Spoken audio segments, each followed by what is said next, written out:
पूछ कि मेरी मंजिल कहाँ है, ना पूछ कि मेरी मंजिल कहाँ है, अभी तो सफर का इरादा किया है, ना हारूंगा हौसला मरते दम तक, ये मैंने किसी और से नहीं खुद से वादा किया है।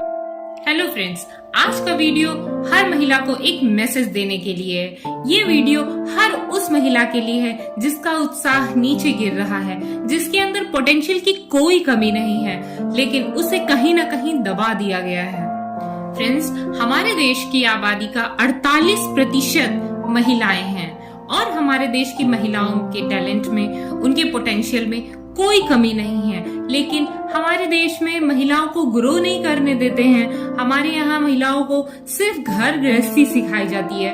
उन्हें बचपन से ही बोला जाता है कि पढ़ाई लिखाई आपके लिए नहीं है, आपको तो वही करना है ना, घर संभालना है, वही सीखो, यह कहकर उन्हें दबा दिया जाता है।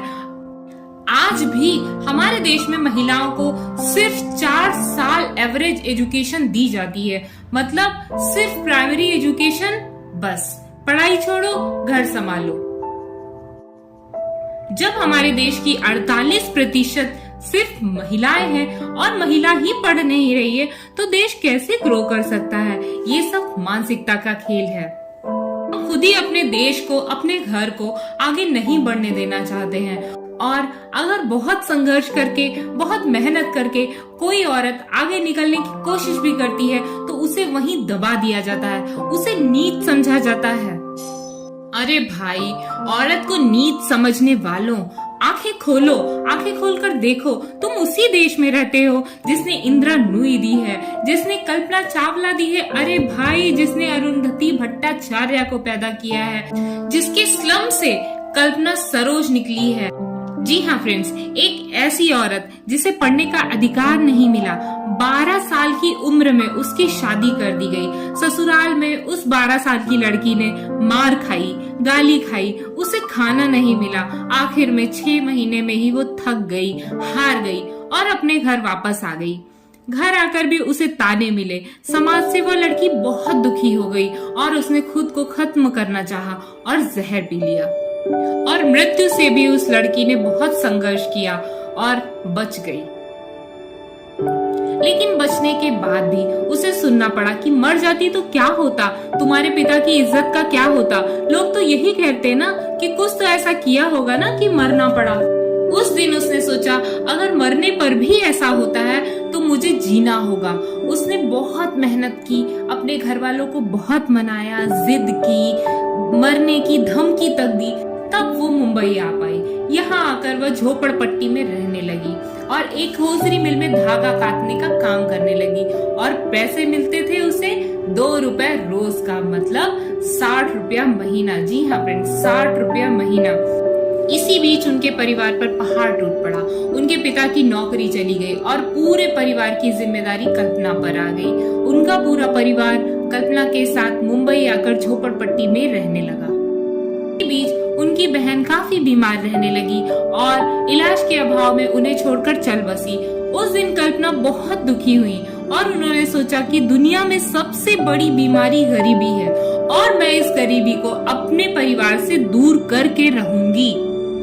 उसने दर दर की ठोकरें खाई, बहुत संघर्ष किया, तब जाकर उसे 50,000 का लोन मिला।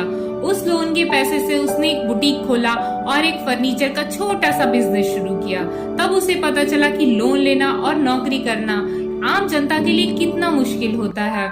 ये सब सोचकर उसने एक संगठन बनाया और लोगों की मदद करने लगी।